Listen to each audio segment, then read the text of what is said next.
స్తోత్రం స్తోత్రం స్తోత్రం స్తోత్రం స్తోత్రం స్తోత్రం స్తోత్రం స్తోత్రం స్తోత్రం స్తోత్రం స్తోత్రం స్తోత్రం స్తోత్రం స్తోత్రం స్తోత్రం స్తోత్రం స్తోత్రం స్తోత్రం. మహాపరిశుద్ధుడా, ప్రేమ కలిగిన తండ్రి, నీ కొందనాలు స్తోత్రమునైనా.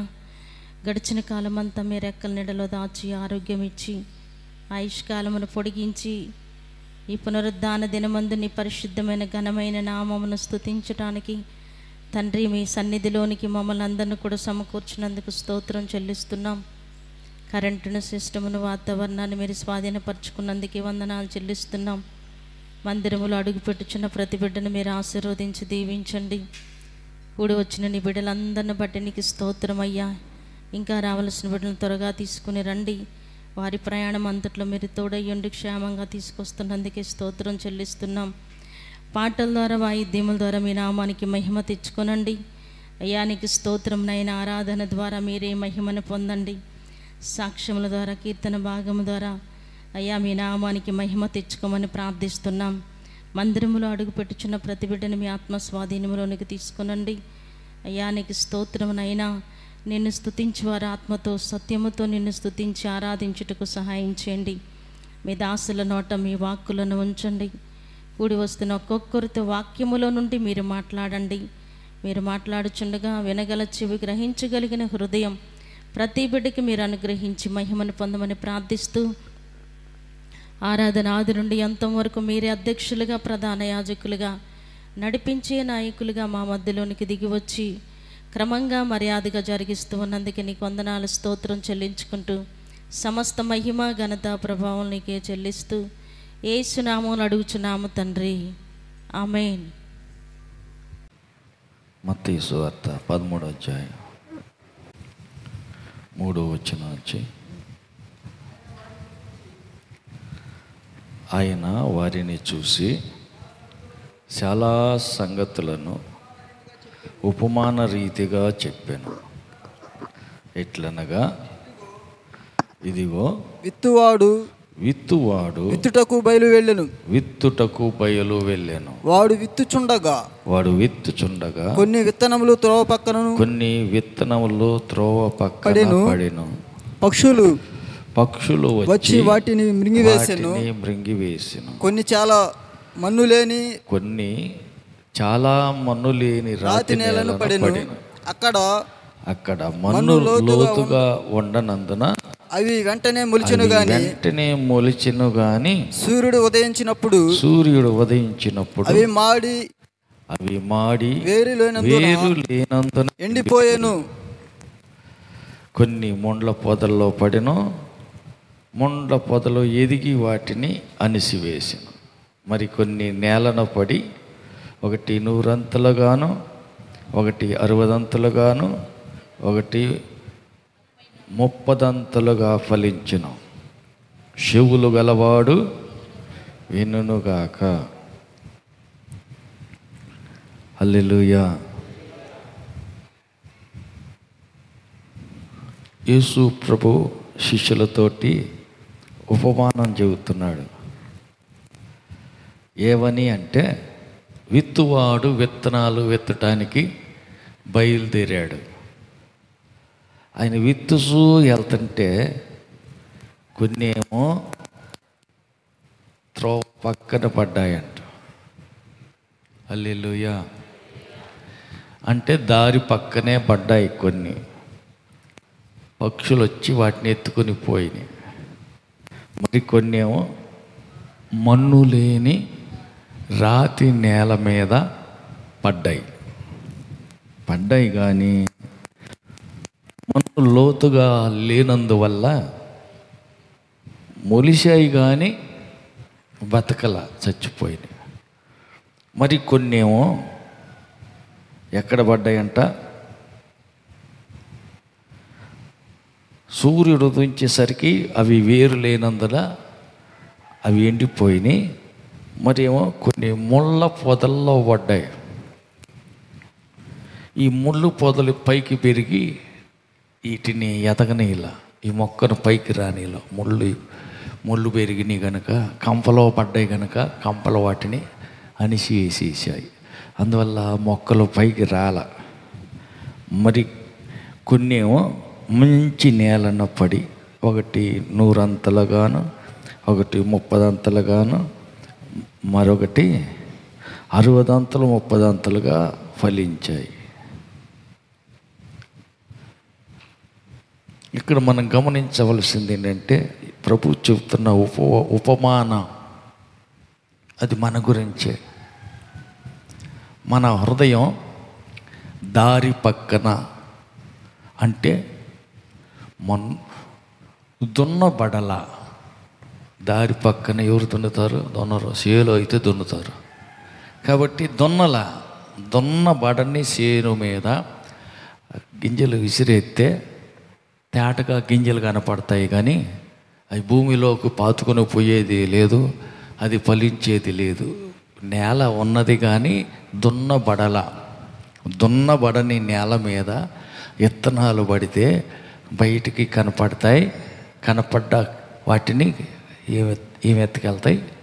కాకులు వచ్చి అటు ఇటు చూసి అవి ఏరుకొని తిని దాని పొట్టలు వేసుకొని పోతాయి. హల్లెలూయా. దేవుని వాక్యం విత్తనంతో పోల్చబడుతుంది. ఈ వాక్యం నీ హృదయం దున్నబడినట్టు ఉంటేనేమో నాటుకుంటుంది, దున్నబడనట్టు ఉంటేనేమో, దున్నబడని నేల రోడ్డు పక్కన ఉన్నటువంటి దారిలాగా ఉంటే అది ఏమైద్ది? విత్తనం పడింది కానీ అది లోపలికి పోలేదు కదా, లోతుకి వెళ్ళలేదు కదా, భూమి దున్నబడలేదు గనక విత్తనం బయటికి తేటగా పబ్బులికగా కనపడతా ఉంటుంటుంది. కనపడితే అది మొలిసేది ఎప్పుడు? మొలవదు. మరి ఎట్ట చేయాలా? ఏముంది? దారిన పోతున్న పక్షులు వచ్చి ఇక్కడ విత్తనాలు చల్లారు, మన కోసమే రండి అని చెప్పి కాకులు వచ్చి ఎత్తుకొని పోతాయి. అవి తింటాయి. కాకులు దయ్యానికి గుర్తు, సాతానుకు గుర్తు.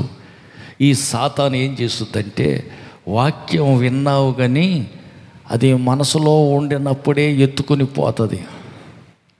విన్నావు, మనసులోకి దాకా వచ్చింది, మనసులో నుంచి భూమి అనేటువంటి గుండెలోకి ఆ విత్తనం లోపలికి నాటుకొని పోవాలా.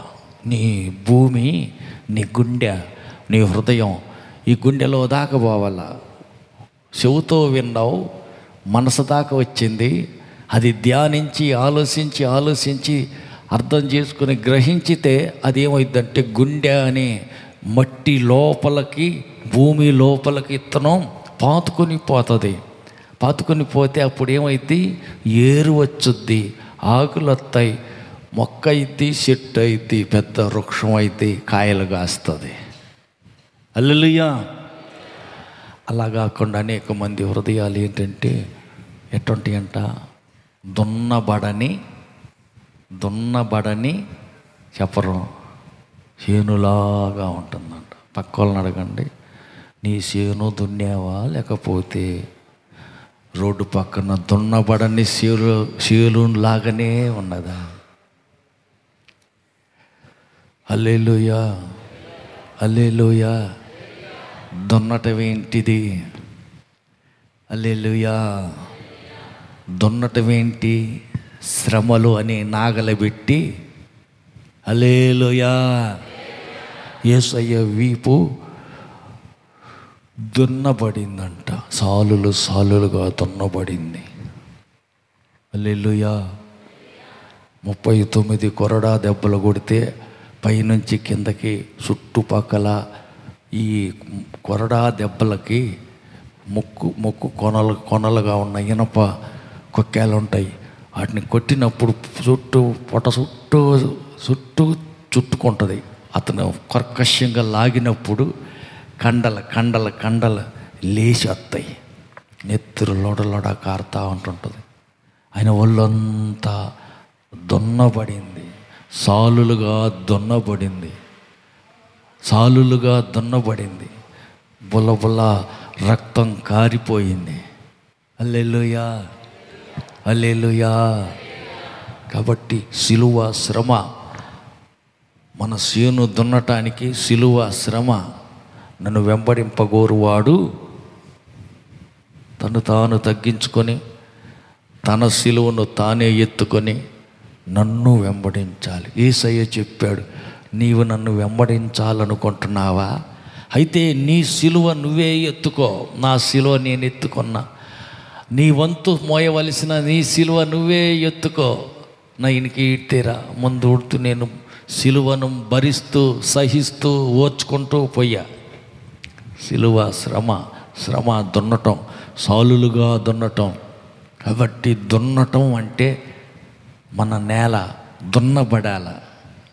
విర్రగని మేఘం కుర్రవదు భూమిలో, పగలని నేల ఫలములు ఇవ్వదు. దున్నకుండా ఇత్తనం ఎత్తి మొలుసుద్దా? చేను మొక్క మొలకపోతే చేను పండుద్దా? పక్క వాళ్ళని అడగండి. చేను దున్నటం అనివార్యం, తప్పనిసరి. నీ సిలువ నువ్వే ఎత్తుకొని మోయటం తప్పనిసరి. సిలువ మోయకుండా సింహాసనం లేదు. హల్లెలూయా. ముళ్ళ కిరీటం లేకుండా జీవ కిరీటం దొరకదు. హల్లెలూయా, హల్లెలూయా. ఇశ్రాయేలు బ్రదర్ చెప్తూ ఉంటాడు, క్రైస్తవ్యం అంటే సిమెంట్ రోడ్డు మీద పరిగెత్తడం కాదు, తారు రోడ్డు మీద నడుచుకుంటూ పోవటం కాదు. క్రైస్తవ్యం అంటే యేసు ప్రభువు నమ్ముకోవటం అంటే ఏంటంట? శ్రమల కొలివి. కళ్ళు లేకపోయినా ఆయనకు అర్థమయ్యేది. ఆయన చెప్తూ ఉంటాడు అప్పుడప్పుడు. హల్లెలూయా, హల్లెలూయా.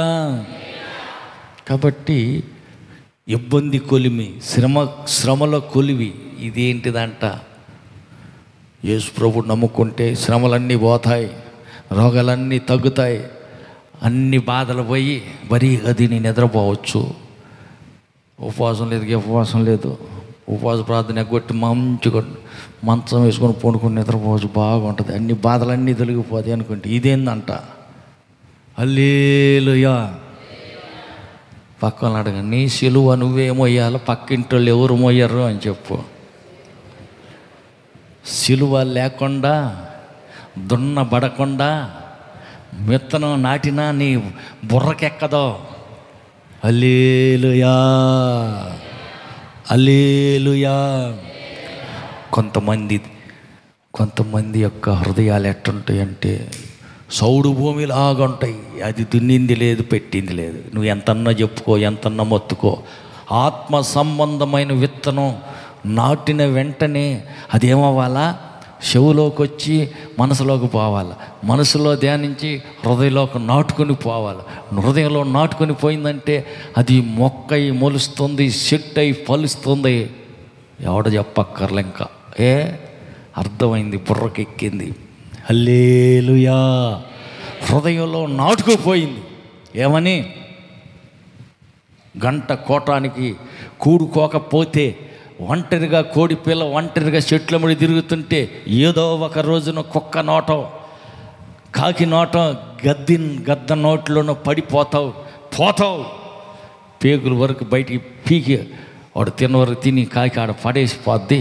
నీ గతి కుక్కల పాలైద్దని అర్థమైపోద్ది. ఇంక రెండోసారి మళ్ళీ గంట కోటం చెప్పనక్కర్లా. హల్లెలూయా. దున్నబడల, మెత్తన చేయబడల, సాలులుగా దున్నబడిపోతే ఫలిస్తుంది విత్తనం. ఒక విత్తనం అటుసారి సాలితే చాలు. హల్లెలూయా. కొన్నిసార్లు ఏమవుతాయంటే కొన్ని మొక్కలు చచ్చిపోతాయి, అట్టే మొలిచినట్టు మొలితే చచ్చిపోతాయి, ఎండిపోతాయి. మళ్ళీ పొగనారు, మళ్ళీ ఎండిపోతే మళ్ళీ తీసి చచ్చిన మొక్కను తీసి పక్కనేసి ఇంకొక మొక్కను నాటుతారు. అదేగమ్మా శారమ్మ తల్లి, అంతే కదా. పట్టల సంగతి అడుగు చెబుతావు, పొగాకు నారు సంగతి నాకేం తెలుసు అంటావా? హల్లెలూయా. పత్తి గింజలు వేస్తారు, అదేందో మొలవలేదు, మళ్ళీ తీసుకెళ్ళి మళ్ళీ ఇంకొక విత్తనం నాటుతారు. ఎందుకంటే అది మొదల పక్కనున్న ఎన్ని చక్కగా మొలుస్తున్నాయి, జానెత్తిన మోరెత్తి పెరుగుతున్నాయి, మొక్కలు బాగా పచ్చగా ఉంటే ఇదేందంట? అక్కడే ఉన్నది. ఇది సరైన నేలలో నాటబడిన విత్తంలాగా నాటబడితే నాటుకుంటే ఏమైద్దంట? బుద్ధి లేనోడికి ఎన్ని మాటలు చెప్పినా నాటుకోదు, కానీ జ్ఞానం కలిగినవాడికి ఒక్క మాట చెప్పినవాడికి బుర్రకెక్కుద్ది, నాటుకుంటుంది, అర్థమైద్ది. ఇంక రెండోసారి వాడికి చెప్పనక్కర్లా. వాడు బుద్ధి కలిగిన వాడు, వాడు గడ్డి తినేవాడు కాదు, బో తినేవాడు. వాడికి అర్థమైపోద్ది. ఎందుకంటే వాడి నేల దున్నబడింది, సాగు చేయబడింది, మెత్తన చేయబడింది. రాళ్ళు రప్పలు తీసేయాల, చెట్లు మొక్కలు ముళ్ళ తుప్పలు ఉంటాయి, అవన్నీ తీసేయాల. సాగు చేయబడిన నేల, పదునైన నేల. ఒక ఇత్తనం వేసినా ఏమైద్ది? ఆ ఇత్తనం లోతుగా పాతుకొని పోతే అర్థమైద్ది. ఇంక రెండోసారి ఆ మనిషికి చెప్పనక్కర్లా. ఎందుకని? అర్థమైంది, బుర్రకెక్కింది. అర్థమయ్యే 5 మాటలు చాలు. అనవసరంగా వ్యర్థమైపోయే 60 మాటల కంటే అర్థం చేసుకునేవాడికి ఒక్క మాట, ఇంక రెండోసారి ఇంకెవడు చెప్పే పని లేదు. ఎందుకని? వీడికి బుద్ధి ఉంది, వీడికి ఆలోచన ఉంది, వీడికి జ్ఞానం ఉంది. ఒక్కసారి చెప్తే చాలు. ఇంక రెండోసారి ఇంకొకటి చెప్పాల్సిన పనులు ఇంకొకరు చెబుతారు. రే ఏంట్రా నాయన, ఏం చేస్తున్నా, ఏం విన్నావు, ఏమో చెప్పారు కానీ నాకు అర్థం కాల. ఎందుకని? హల్లెలూయా. అర్థం కాలేదు. దున్నబడితే కదా, దున్నబడల. హల్లెలూయా. దున్నబడుట అంటే శ్రమలో, ఇబ్బంది, కొలిమి. హల్లెలూయా. ఆయన అంటాడు, శ్రమలలో నేను నలిగిపోయా, నా కన్నీరే అన్నపానం అయిపోయింది. నేను నలిగిపోయా, నేను ఇరిగిపోయా, నా గుండె బద్దలైపోయింది. ఎందుకని? ఎదురైన శ్రమలు, ఎదురైన నిందలు, ఎదురైన తిరస్కారాలు, ఎదురైన పోరాటాలు. అందరూ తృణీకరించారు, ఎవరు పలకరించటం లేదు. ప్రేమ కరువైంది, తిరస్కారం ఎక్కువైపోయింది, సమాధానం కరువైపోయింది, సంతోషం ఎప్పుడో పోయింది, ఎటో పోయిందో లేదు, అడ్రస్ లేదు. ఏమైంది? కన్నీరే మిగిలిపోయింది. కష్టాల వెంట కష్టాలే వస్తున్నాయి. దుఃఖం, ఏడ్పే నా జీవితంలో మిగిలిపోయింది. దున్నపడుతున్నావా? విరిగి నలిగిన హృదయంలో నుంచి వచ్చే ప్రార్థన దేవుడు ఏం చేస్తాడంట? వెంటనే ఆలకిస్తాడు. ఎందుకని? నువ్వు విరిగిపోయావు, నువ్వు నలిగిపోయావు. శ్రమల మధ్యలో, పోరాటాల మధ్యలో, తిరస్కారాల మధ్యలో, హల్లెలూయా, తృణీకారాల మధ్యలో విరిగి నలిగిపోయావు. విరిగి నలిగిన హృదయంలో నుంచి వచ్చే ప్రార్థన దేవుడు వెంటనే వింటాడు. ఆమేన్. ఆ తర్వాత విరిగి నలిగిన హృదయం కలిగిన వారికి దేవుడు ఎక్కడ ఉంటాడు? చాలా దూరాన్ని ఉంటాడా? కాదు, ఆసన్నుడంట, దగ్గరగా ఉంటాడంట, వాళ్ళకి దగ్గరే ఉంటాడంట. అదేంటి? ఇరిగిపోయి నలిగిపోయి కొట్టబడి ఆ చెంప దెబ్బ, ఈ గోడ దెబ్బ అన్నట్టు అటు ఇటు ఎన్ని దెబ్బలు తగులుతున్నాయంటే వీటి మధ్యలో పక్కనే ఆయన ఉన్నాడు. హల్లెలూయా. పక్కనే ఆయన ఆసన్నుడుగా ఉన్నాడు, దగ్గరగా ఉన్నాడు, దగ్గరుండి అన్నీ కనిపెడతా ఉంటాడు. హల్లెలూయా, హల్లెలూయా, హల్లెలూయా. అన్నలు ద్వేషించారు, అమ్మేశారు అవతల దేశానికి, బానిసగా బతుకుపో అని. అక్కడికి వెళ్తే నిందలేశారు, నిందలేసి జైల్లో పడేశారు. హల్లెలూయా. ఈ బాధలన్నీ తట్టుకోలేక ఎప్పుడు మనుషుల సహాయం అడిగినోడు కాదు. నాకు ఇంకెవరున్నారయ్యా, ఆకాశమందు నువ్వు తప్ప ఎవరు దిక్కులేరు అన్నటువంటి ఆయన ఇప్పుడు ఏమంటున్నాడు? నీ కళ అర్థం చెప్పానుగా, ఎట్టకు ఖచ్చితంగా అట్నే జరుగుతుంది. నీకు ఉద్యోగం వస్తుంది, రాజుకి పానదాయకుల అధిపతిగా. మళ్ళీ ఇప్పుడు అలా ద్రాక్షారసం ఇస్తావే, ఆ ద్రాక్షారసం ఇచ్చేటప్పుడు నన్ను ఒకసారి గుర్తు చేసుకో. అది ఎంత పని అయ్యా, చేస్తాలే. రాజుగారికి చెప్పి నన్ను ఇక్కడి నుంచి బయటికి విడిపించు, ఈ బాధ పడలేకపోతున్నా. హల్లెలూయా. ఎందుకని? బాధ, ఈ శ్రమ తట్టుకోలేకపోతున్నా, విరిగిపోతున్నా, నలిగిపోతున్నా. ఇంకా ఎంతకాలం నలిపేస్తాడో దేవుడు, ఇంకా ఎన్ని శ్రమలకు దేవుడు నన్ను అప్పగిస్తాడో. ఇరిగిపోయా, నలిగిపోయా, పగిలిపోయా, ఓటి కొండవాడినంతే అయిపోయాను, ఇంకేం లేదు. నలిగి నలిగి నలిగి పొడుమైపోయా నేను. తట్టుకోలేను కానీ రాజుగారికి చెప్పి రికమెండేషన్ చేసి నన్ను బయటికి తేవా అన్నాడు. సరేలే అన్నాడు. అట్టాగేలే అన్నాడు.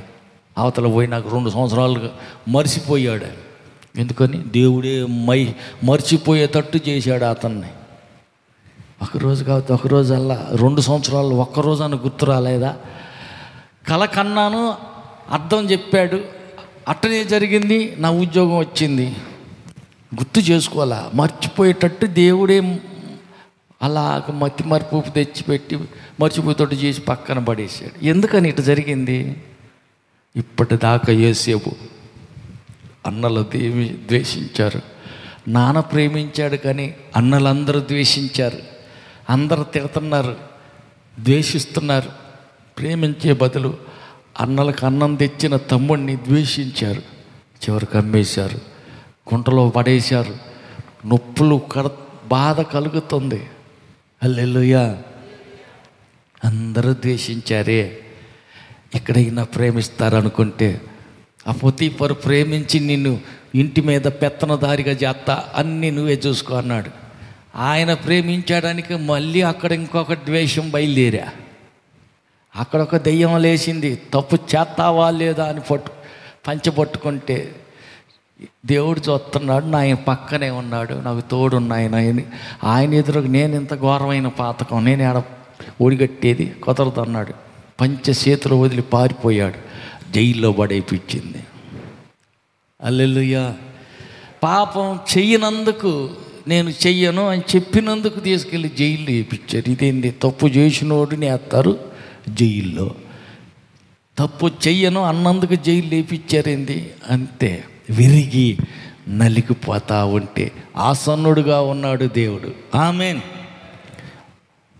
జైల్లో కూడా దేవుడు తోడన్నాడు. అందుకే అధికారికి మనిషి మీద జాలి కలిగించి అక్కడ అందరు జైల్లో ఉన్న అందరి మీద పెత్తనం ఇచ్చి అధికారిగా చేశాడు. ఓర్చుకోవాల్సి వచ్చింది.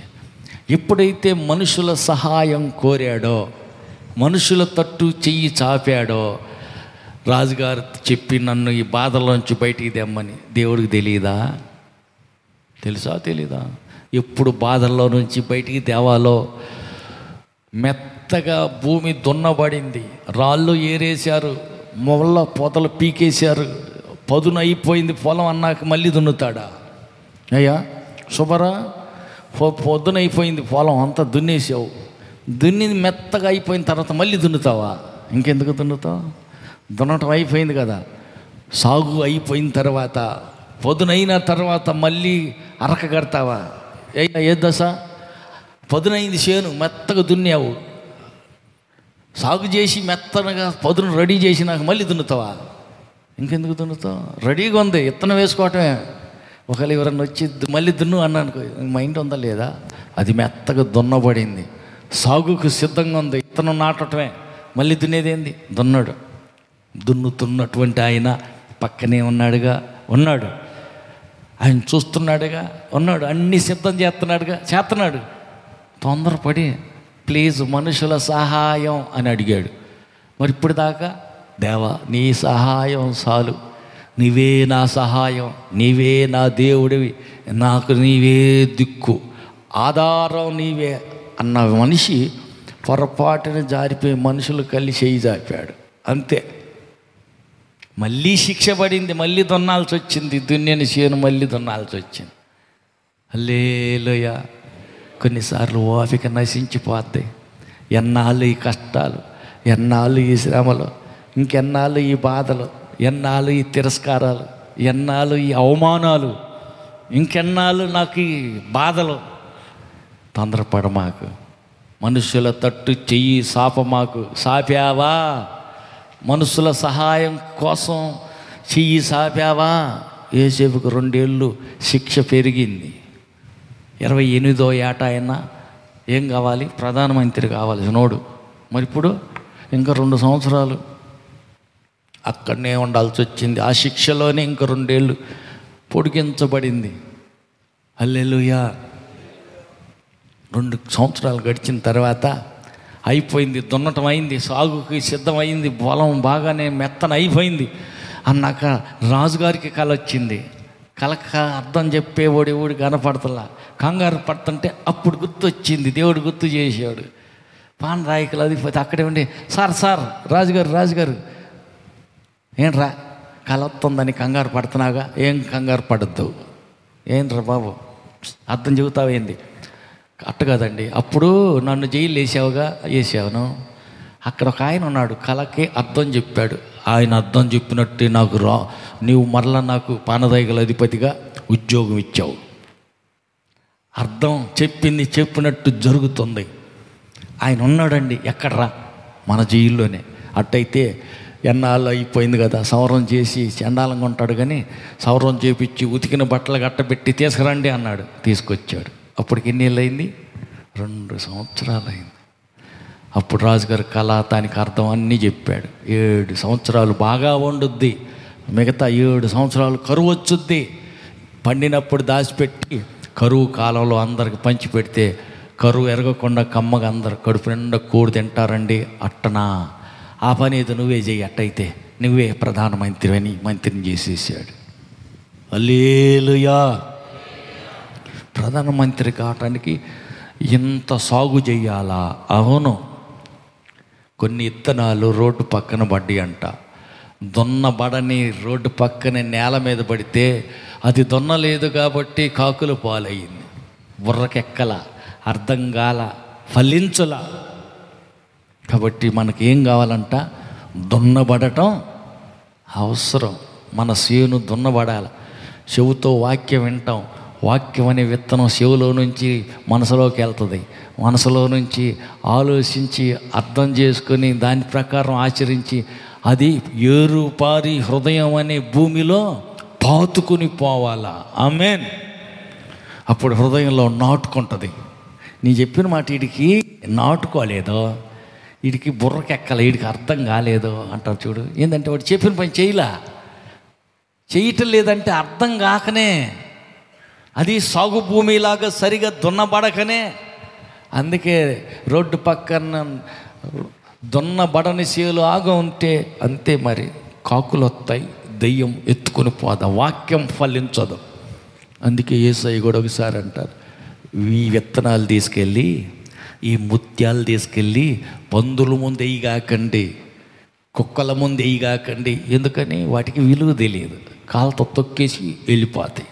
నువ్వు చెప్పింది నాకేం తెలియదు, నాకేం అర్థం కాల అని కాళ్ళతో తొక్కి వెళ్ళిపోతాయి. ముత్యాల్లాంటి దేవుని వాక్యం, దేవుని విత్తనం తొక్కేసుకుని వెళ్ళిపోతారు, అర్థం చేసుకోరు. వాళ్ళ కాడ చెప్పమాకు, వేస్ట్, ఎందుకు వృధా. హల్లెలూయా. రెండవ విత్తనం ఏడబడిందంట. ఇంకొక నేల దున్నబడని నేల ఒకటి, రెండవది రాతి నేల. అది రాయి గుండె, మామూలు గుండె కాదు అది, అవి రాతి గుండె. ఎందుకని?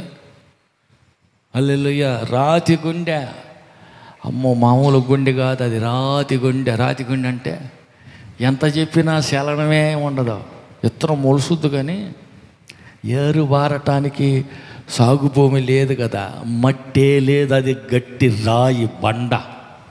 పక్కన అడగని, నీ గుండె రాతి బండ లేకపోతే సాగు భూమి మెత్తగా ఉంటుందా లేకపోతే గట్టిగా ఉంటుందా నీ గుండెకాయ? అడగండి.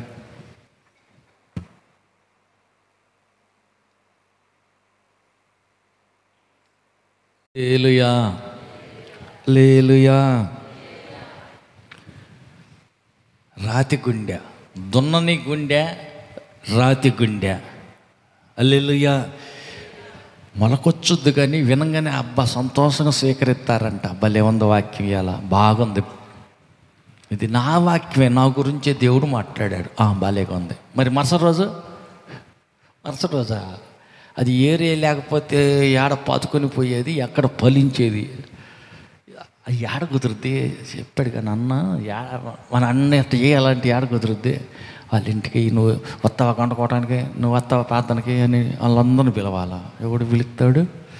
చేలో పనికి పోయి వచ్చేలా, సాలిపోయి వచ్చేలా, బొక్కడి తిని బోర్లో నిద్రపోతే దేవుడు తండ్రి కాపాడి దీవించు ఆమేన్ అని మూసుకేసుకొని నిద్రపోతే సరిపోద్ది. హల్లెలూయా. ఇవన్నీ అక్కడ కుదురుద్ది మనకి. వాళ్ళు ఎవరు బాగలేని వాళ్ళ కాడ పోయి పలకరించాలంట, ప్రార్థన చేయాలంట, ఎట్టున్నావు, ఏం సంగతులన్నీ చూసి రావాలంట. గృహాలు దర్శించాలా, రోగిగా ఉన్నాను నువ్వు నన్ను చూడటానికి రాలేదని ఆయన అంటాడేమో, కాబట్టి వెళ్ళొద్దామంటే ఎక్కడ పిల్లలు ఉన్నారు, బరిగొడ్లు ఉన్నాయి, మేత తౌడు, ఇల్లు వాకిలు ఊడవటం, అంట్లు గడగటం. అమ్మ ఇంకేం పనులు ఉన్నాయమ్మా? యేసమ్మా, బట్టలు ఉతకాల, అంట్లు గడగాల, హల్లెలూయా, అన్నం కూర వడ్డించాలా, అలా ఆయన చూసుకోవాలా, పిల్లల్ని చూసుకోవాలా, బరిగొడ్లు చూసుకోవాలా, అది ఇన్ని పనుల మధ్యలో ఆమె ఎవరికో బాగలేదంట, రోగం వచ్చింది మంచాన, ఆమెను పోయి పలకరించి రావాలని నాకు ఏడ కుదురుద్ది? పొద్దున్న నువ్వు రోగినయ్యి ఉంటే నేను నా దగ్గరికి చూడటానికి రాలేదని యేసయ్య అంటాడు అంటే అనుకొని, నాకు మాత్రం బాధలు లేవు, ఎన్ని పనులు ఉన్నాయి, ఆయనకు మాత్రం అర్థం చేసుకోలేవుడు. హల్లెలూయా, హల్లెలూయా. దున్నని నేల అయిపోయింది, రాతి నేల అయిపోయింది, మూడో నేల, ఇంకొక నేల ఏంటిదంట? ముళ్ళ తొప్పలంట. ముళ్ళ తొప్పల మధ్యలో వాక్యం పడింది. ముళ్ళ తొప్పలంటే అన్నీ శ్రమలే. హల్లెలూయా. ఏ ముసలో చచ్చింది కాదు, బతికింది కాదు, ఎవరు? అత్త. ఈ ముసలోడు ఉన్నాడు కూడా పొయ్యోడు కాదు, ఊగులాడుతూ ఉంటాడు, పొద్దాక ఆసుపత్రి తీసుకెళ్ళి ఇంటికి తీసుకొచ్చి ఆయనకి నీళ్ళు తోడాలి, ఏమకి అన్నం పెట్టాలా, వాళ్ళ గుడ్లు ఉతకాలి, వీళ్ళకి మంచాలు వేయాలి, వీళ్ళకి పడకలు వేయాలి. హల్లెలూయా. ఈ పిల్లలకి గుడ్లు ఉతకాలా, కూడి పెట్టాలా, పాలు పిండాలా, నీళ్ళు కలిపి, నీళ్ళు కలిపినా పాలుగానే పోతారా? హల్లెలూయా. కేంద్రానికి పోయాలా, హల్లెలూయా. ఇల్లు వాకిలు ఓడాలి, అన్ని పనులు చేయాలి. మళ్ళీ రేపొద్దుటికి ఏమేమి ఉన్నాయో ఏం లేవో చూసి కూరగాయలు తెచ్చుకుని మళ్ళీ పొద్దున్న లేచి పనికి పోవద్దు. ఏంటి అన్ని శ్రమలే, అన్ని ముళ్ళ తుప్పలే. మా ఇంట్లో ఏ శ్రమ లేదన్న వాళ్ళు చేయొత్తండి. శ్రమ లేవా? ఏంది ఎవరు చేయొత్తరు? అయ్యా మీ ఇంట్లో కూడా ఉన్నాయా? మీకు కూడా ఉన్నాయి శ్రమలు. ముళ్ళు లేనివారు, శ్రమలు లేనివారు, హల్లెలూయా. అవి చిన్నయే కావచ్చు, పెద్దయే కావచ్చు, ఏయో ఒక శ్రమలు ఉంటూనే ఉంటాయి. హల్లెలూయా.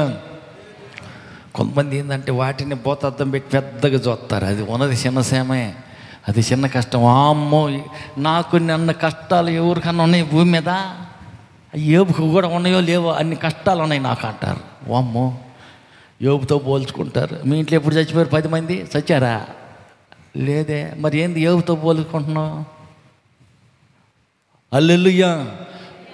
కోట్లు ఒక్కరోజే గొర్రె మేకలు మందలు గాడిదలు అన్నీ చచ్చిపోయినాయి, మొత్తం పోయినాయి ఒక్కరోజునే, అంతా పోయింది, సర్వం ఒక్కరోజు పోయింది. నేను యోబు కూడా పడ్డాడో లేదో అన్ని బాధలు పడుతున్నాను. ఏంటంటే వీళ్ళకి క్రియేట్ చేసుకుంటారు, అన్ని శ్రమలు ఉన్నాయో నాకు అని. ఇవన్నీ ఆలోచించేసరికి ఈ ఆలోచనలే ఎక్కువైపోయాయి. వాక్యం అది అణిగిపోవటమే, ఇంకా మొలిసేది పైకి లేస్తా, మొక్క అనుగు, ఏంది పైకి బుడికి వస్తున్నావు, రాబాకు, ఎక్కద్దో, నేను చెప్పాను మర్యాదగా, ఈ ముళ్ళ తుప్పలన్నీ కలిసి వాక్యం అనే విత్తనం మొలుస్తుంది, కానీ పైకి ఎక్కి రాకుండా ఎన్ని ముళ్ళ తుప్పలు కలిపి అనగదొక్కేస్తాయి. హల్లెలూయా, హల్లెలూయా, హల్లెలూయా. మనం ఏం చేయాలంటే ఉన్న శ్రమలను కాదు ధ్యానించాల్సింది. ఉన్నాయి కాదంటల్లా, నీకు శ్రమలు ఉన్నాయి, వ్యతిరేకతలు ఉన్నాయి, పోరాటాలు ఉన్నాయి, బాధలు ఉన్నాయి, కష్టాలు ఉన్నాయి. వాటిని గురించి కాదు నువ్వు ఆలోచించాల్సింది. మరి దేని గురించి? వాక్యం ఉన్నావే, ఆ విత్తనం నీలో ఫలించేటట్టు, అది ఎదిగి వర్ధిల్లేటట్టు దాని గురించి ధ్యానించాలి. దేవుడు చెప్పే ఒక్క మాట చాలయ్యా, నీ ఒక్క మాట చాలు, నేను బ్రతుకుతాను, నువ్వు బ్రతికిచ్చే నీ మాట, ఒక్క మాట చెప్పు అని ప్రార్థన చేయాలి. ఆయన మాట ఒక్కటి పట్టుకొని నీకు వచ్చుంటే నువ్వు చెప్పావుగా, ఇట్ట అన్నావుగా, చేస్తావు అంతే. నా దేవుడు, నా విమోచకుడు సజీవుడు. హల్లెలూయా. నా విమోచకుడు సజీవుడు, ఆయన బతికున్నాడు. ఈలాగు నా చర్మం సీకిపోయిన తర్వాత మరలా చర్మం శరీరంతో నా విమోచకుని నేను కల్లార చూస్తాను, వేరే ఇంకొకళ్ళు ఎవరో కాదు నేనే చూస్తాను అంటున్నాడు. అదేంది సీకిపోయింది శరీరం అంటున్నాడు, ఇది సీకిపోయి నశించిపోయినాక మళ్ళీ శరీరంతో నా దేవుడిని నేను చూస్తాను, ఎందుకంటే నా విమోచకుడు సజీవుడు అంటున్నాడు. ఆమేన్.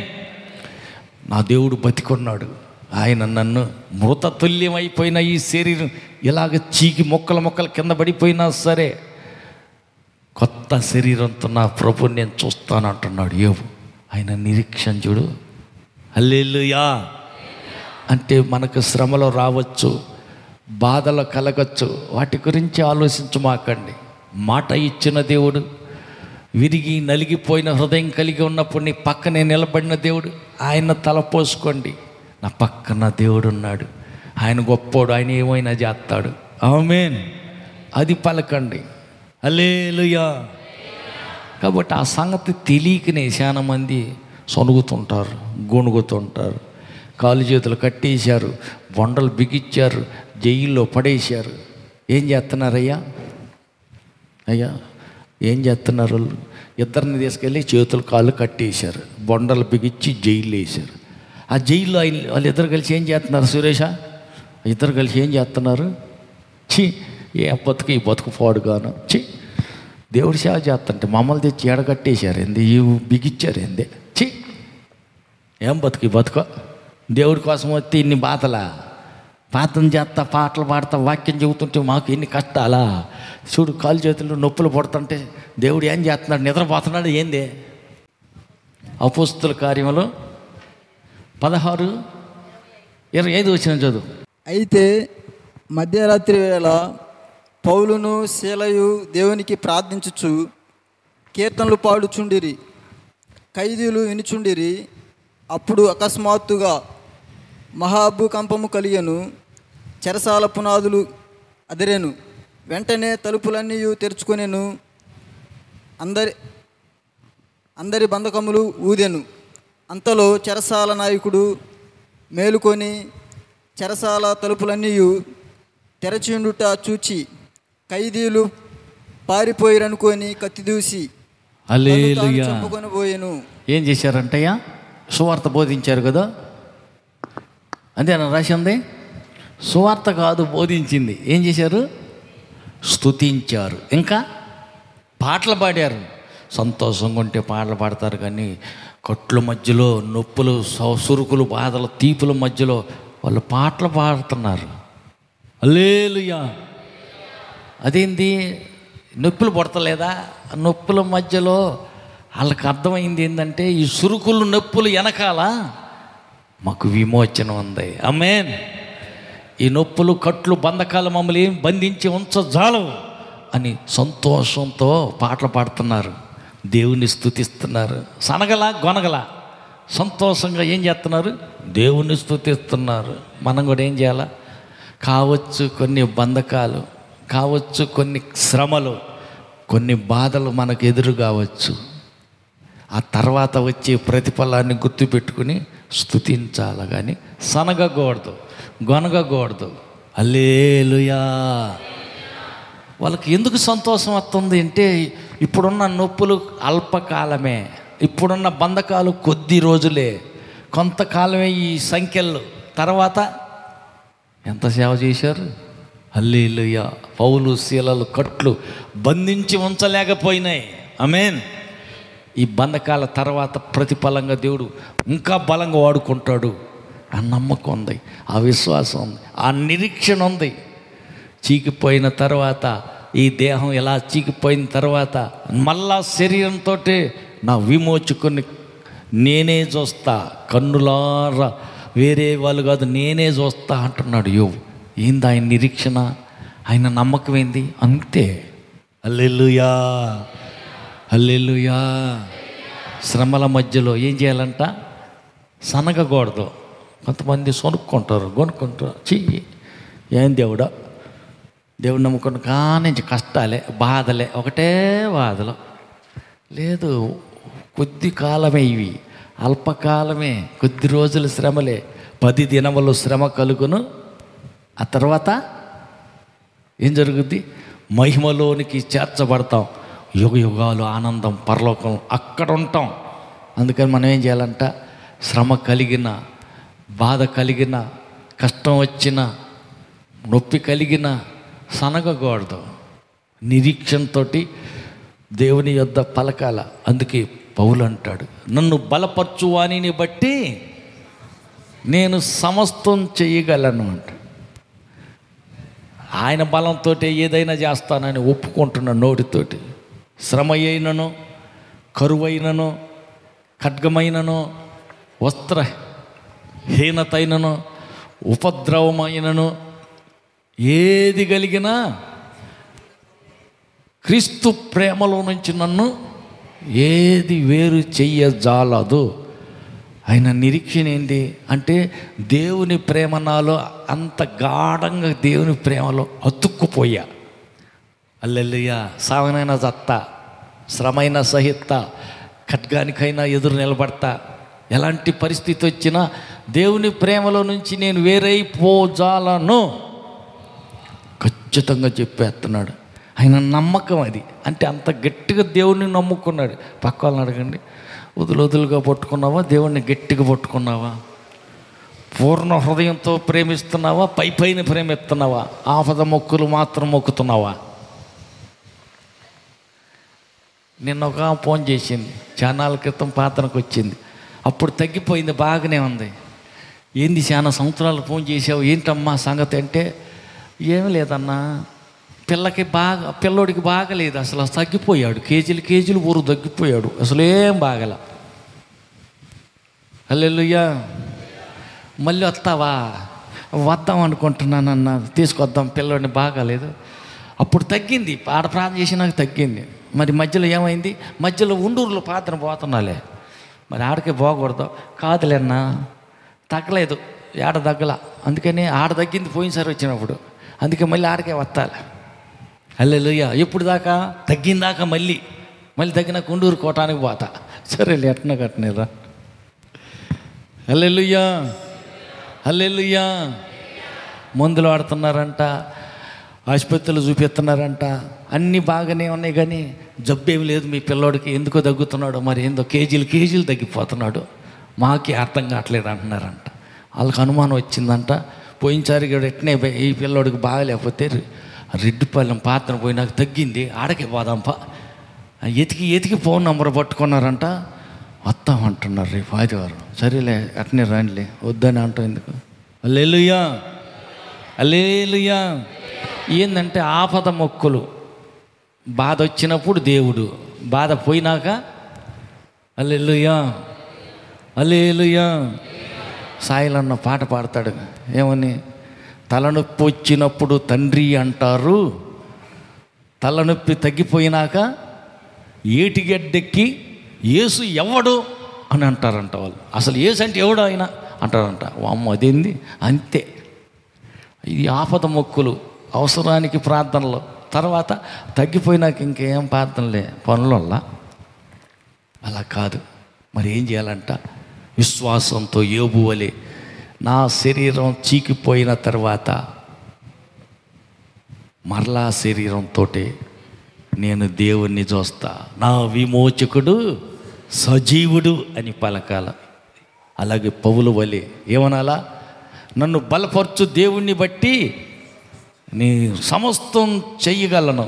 అది కరువే రాని, ఖడ్గమే రాని, వస్త్రహీనతే రాని, ఉపద్రవమే కలగని, క్రీస్తు ప్రేమ నుంచి ఏది నన్ను ఎడబాయ వేరు చేయజాలదు అని గట్టిగా పలకాల. ఆమేన్. ఎందుకంటే మనం నమ్ముకున్న దేవుడు ఏ పరిస్థితిలో కూడా అనాథలుగా, దిక్కులేని వాళ్ళుగా విడిచిపెట్టడు. ఆమేన్. పక్కన వాళ్ళు చెప్పండి, యేసయ్య నీ పక్కనే ఉన్నాడు. విరిగి నలిగిన హృదయం కలిగినప్పుడు నీకు ఎడంగా లేడు, దగ్గరగానే ఉన్నాడు. విడిచిపెట్టాడు అనుకోబాకు, నాకు తోడున్న దేవా స్తోత్రం అని చెప్పు. తోడున్న ఆయన అన్నీ ఆయనే సరిచేస్తాడు. ఆమేన్. కాబట్టి మన నేల ఎలాగుండాలంట? సాగు చేయబడిన మెత్తని నేలలాగా ఉండాలి మన గుండె.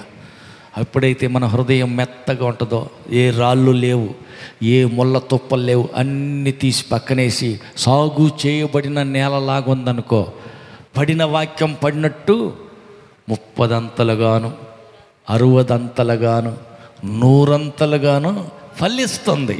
హల్లెలూయా. కాబట్టి దేవుని చిత్తం ఏంటంటే, ఆయన మాట నీ గుండెలో పడితే అది 100 అంతల ఫలం తేవాల. ఆమేన్. 100 పాళ్ళు ఆయన చెప్పింది చెప్పినట్టు యావత్తు చేసే వ్యక్తిగా నీ ఉండాలి. అది 100 అంతలు ఫలించటం అంటే. ఆమేన్. అబ్రహాము దేవుడు చెప్పిన యావత్తు నెరవేర్చాడు. ఆమేన్. నోవాహు దేవుడు చెప్పిన యావత్తు నెరవేర్చాడు. ఆమేన్. దేవుడు తాను సృష్టించిన యావత్తు చూసినప్పుడు అది మంచిదిగా కనపడింది. ఆయన కూడా యావత్తు కరెక్ట్గానే సృష్టించాడు. మనం కూడా నోవాహు వలె, అబ్రహాము వలె దేవుడు ఏది చెప్పాడో అది యావత్తు. యావత్తు అని అంటే శాంతం, సంపూర్ణంగా. మోషే కూడా దేవుడు చెప్పిన యావత్తు నెరవేర్చాడు. ప్రత్యక్షపు గుడారం కట్టేటప్పుడు దేవుడు ఇది ఎన్ని మూరలు ఉండాలా, ఇది ఇంత ఎత్తు ఉండాలి, ఇది ఎంత పొడుగు ఉండాలా అని ఆ చెప్పిన కొలతలన్నీ ప్రకారం అన్నిటినీ యావత్తు నెరవేర్చాడు అని ఉంది. అంటే మనం కూడా ఏం చేయాలా? దేవుడు చెప్పిన మాటలన్నిటినీ యావత్తు నెరవేర్చినట్టయితే ఏం జరుగుతుంది? 100 అంతలు ఫలిస్తాం. ఆమేన్. పక్క వాళ్ళకి చెప్పండి, నువ్వు 100 అంతలు ఫలించాలా. 30 అంతలు కాదు, 60 అంతలు కాదు, 100 అంతలు ఫలించాలి. హల్లెలూయా, హల్లెలూయా. వాక్యం నీ హృదయంలో 100 అంతల ఫలం తెచ్చునుగాక అని చెప్పండి. ఆమేన్. అందరు లేచి నిలబడదాం.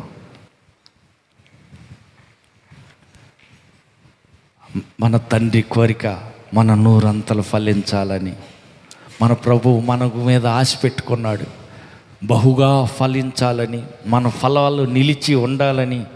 ఎక్కడ తొట్టిల్లకూడదు, ఎక్కడ ఫలాలు రాలిపోకూడదు. వచ్చిన ప్రతి ఫలం మనలో నిలబడే ఉండాల. కాబట్టి ప్రభువా, నన్ను 100 అంతలు ఫలించే వ్యక్తిగా చేయండి. నీవు చెప్పిన ప్రతి మాట యావత్తు నెరవేర్చి 100 అంతలు ఫలించే వ్యక్తిగా ఆత్మీయ జీవితంలో నన్ను ఫలింపజేయ్యా. అడుగుదాం, చేతులు ఎత్తుదాం, కళ్ళు ముద్దాం, ప్రార్థన చేద్దాం. దయాళుడైన దేవా, నీకు వందనాలు. ఇంతవరకు నీ విడుదల చేసిన ప్రతి ప్రార్థన విజ్ఞాపన ఆలకించినందుకై నీకు వందనాలు. ప్రతి ప్రార్థనకు సమాధానం ఇచ్చినందుకై నీకు స్తోత్రాలు. దయగల మీ హస్తాన్ని చాపండి. బలహీనులై బలహీనతలో, వ్యాధిలో, సమస్యలో ఉన్నవారికి విడుదల, స్వస్థత దయచేయండి. దేవా, జూనియర్కున్న ప్రతి హార్ట్ అటాక్ నుంచి విడిపించి సంపూర్ణ స్వస్థత, నెమ్మది, సమాధానం దయచేయమని ప్రార్థిస్తున్నాం. అనిల్కి ఇచ్చిన విడుదలకై, స్వస్థతకై వందనాలు, స్తోత్రాలు చెల్లిస్తున్నాం. కుడి వచ్చిన నీ బిడ్డలకు ఒక్కరిని దీవించండి. ప్రార్థన కోరిన ప్రతి ఒక్కరిని మీ చేతులకు అప్పగిస్తున్నాం. ఆశీర్వదించండి. కృపతో ప్రిస్కిల్లాకి ఇచ్చిన విడుదలకై వందనాలు. ఒక్కొక్కరిని మీరు తాకి బలపరిచినందుకై వందనాలు, స్తోత్రాలు. కూడి వచ్చిన నీ బిడ్డలకు ఒక్కరిని బలపరచండి, ఆత్మలో ఉజ్జీంపజేయండి. నీ దాయగల హస్తపు చోటన ఆత్మ నడిపింపులో పెట్టిన బలపరిచి విత్తనం సారవంతమైన నేలలో పడిన విత్తనం వలె వారు 100 అంతలుగా ఫలించేటట్లు కృప దయచేయమని ప్రార్థిస్తున్నా. నిరీక్షణతో ఏబు వలె నా విమోచకుడు సజీవుడని, ఇలాగ నా శరీరం క్షీణించిపోయినప్పటికీ నూతన శరీరంతో నేను ప్రభువుని చూస్తానని పలకగలిగిన రీతిగా, అలాగనే ప్రభువా పౌలు వలె నాయనా నీకు స్తోత్రాలు. కరువైనను, ఖడ్గమైనను, వస్త్రహీనతైన, ఉపద్రవమైన ఏది నన్ను క్రీస్తు ప్రేమలో నుంచి వేరు చెయ్యలేదని, నన్ను బలపరిచే దేవుని బట్టి నేను సమస్తం చేయగలనని విశ్వాస సహితమైన వాక్కు పలుకుతూ, పాతాళ శక్తులను కాళ్ళ కింద తొక్కుతూ, ఆత్మ అధికారంతో ముందుకు సాగి 100 అంతలు ఫలించేవారిగా ఒక్కొక్కరిని ఫలభరితమైన జీవితం ఇచ్చి ప్రార్థనాత్మతో అభిషేకించి ఎత్తిపట్టి వాడుకోమని, ఈ పూట రాలేకపోయిన బిడ్డలకు క్షమించి సాయంకాలం అంతా నీ సన్నిధికి చేరి రావడానికి అన్ని పరిస్థితుల్లో అనుకూలపరచమని, ప్రతి ఆటంకాలు, శాపదోషాలు కొట్టివేయమని, వారి వారి త్రోవలు సరాలపరిచి అభిషేకించమని కోరుతూ ఘనత మహిమ ప్రభావాలు మీకే చెల్లిస్తూ మహిమతో మధ్యాకాశానికి రానున్న మా ప్రభు రక్షకుడైన యేసు నామములో ప్రార్థించి వేడుకుంటున్నాము తండ్రి, ఆమేన్. మన ప్రభువైన యేసుక్రీస్తు కృపయు, తండ్రి అయిన దేవుని ప్రేమయు, పరిశుద్ధాత్మని యొక్క అన్యోన్య సహవాసము కూడి వచ్చిన మనకును సర్వలోక పరిశుద్ధులందరికీ సదాకాలం తోడై ఉండి నడిపించునుగాక. ఆమేన్. హల్లెలూయా, హల్లెలూయా, ఆమేన్.